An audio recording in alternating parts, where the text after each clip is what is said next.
Welcome back to the dumbest bill in America. We have with us Delegate Brian Chisholm. Welcome back, Brian. Always good to be here. We have another clip number 2, with Lawrence Jones of Fox and Friends in the Morning interviewing Governor Wes Moore. And here is the clip. You can't wait to see it. And we have a lot of comments to make about that next. Here it is. Well, Governor, I'm so glad you decided to come on the program.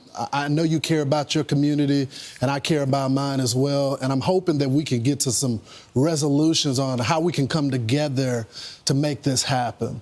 I want to bring you to one of your cities in your state, and you're a neighbor to Washington, D.C., and we know the actions that the president is taking right now. When you look at the numbers right now, the most dangerous cities list, Baltimore is on number 4 of that, and when it comes to the murders, it's number 3. Now, I know you have been surging resources to Baltimore, investing in the police there, but you don't like the actions that the president is taking right now.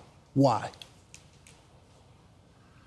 Well, you know, when I came in, I said that the number one priority that we had as administration was to make sure that our communities were safe. Before I became governor, for the 8 years before I became the governor, Baltimore City went 8 straight years of 300 plus homicides. The year before I became the governor, Baltimore City averaged about a homicide a day. And I said, I refuse to be a governor who's going to spend my time offering eulogies and giving thoughts and prayers, that we actually had need to have resources and coordination that was going to help to fundamentally address the problem. As people of my state have learned, I don't come from a political background. My background is I'm a soldier. And so what we did was we made historic investments in local law enforcement, that we invested over $50 million in the Baltimore City Police Department alone, that we made historic investments in technologies and predictive analytics, and saying if someone commits a violent crime, particularly with a firearm, I want them in handcuffs in 24 hours. And saying that we made historic investments in our community groups, working with the mayor, working with our county executives, working with the community groups and our violence intervention and violence interruption groups, to making sure we can stop crime before it happens and making sure we don't have this retaliatory cycle of violence. All right, Brian. So that was a really long clip and a really long answer to what was a simple question, which is, Governor, in Washington, D.C., the President of the United States is engaging the National Guard to fix the crime problem, because it's actually at an acute level.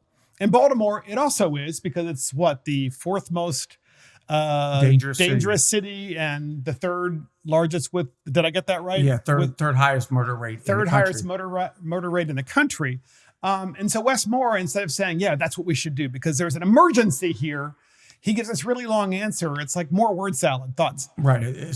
So a soliloquy of nothing is really what ended up coming out there. And, he was a soldier, and I respect him for that. But I think as a soldier, if you have other troops that want to join in to help you fight the enemy, you bring them in with open arms, right? You want somebody on your flank. Yep. But this governor wants to be the president so badly and refuses to take the help of Orange Man in the White House, who's actually doing some effective things to fight crime. He says, no, we don't want you, but we're gonna push resources. Well, resources are fine, but we're still a third highest murder rate in the country. And no one wants to move into Baltimore. You know what is really rich too, Brian? What's really rich about Governor Moore is he can't wait for the opportunity to tell people how he served in the military. Right. Okay. And he went overseas to keep other people safe that aren't Americans, but he won't keep Americans in Baltimore City or the state of Maryland safe,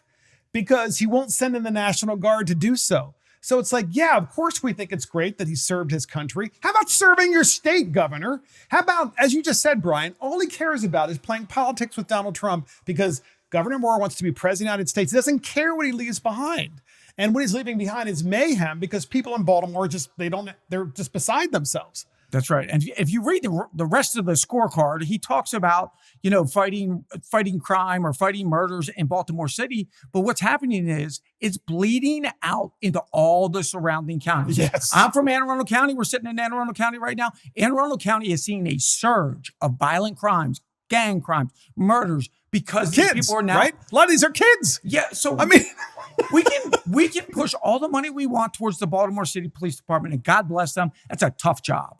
But you know what? If we don't have a judicial system that's willing to put these people away, it doesn't matter. It's a revolving door of crime, and the juveniles know it. They're not dumb. They know nobody's going to take this seriously. Amen to that. And you know what's interesting too, what's also rich is Governor Wes Moore wrote in his book, The Other Wes Moore, that he got into trouble when he was in middle school, Brian, in New York, where he was raised, apparently. And then his mother decided she was going to send him to military boarding school. Now, I don't know whether he got a scholarship there or what have you, but he went to a military boarding school in middle school and high school. And he credits that with saving his life. But he refuses to provide the same opportunity to the citizens of Baltimore. Like, he's just like, oh, no. That would be school choice. School choice bad. We would much rather have more people, live through a life of crime rather than have opportunity like me. What is with the Democrat Party? I don't. It's like they abandon their own people after, as soon as they make it themselves.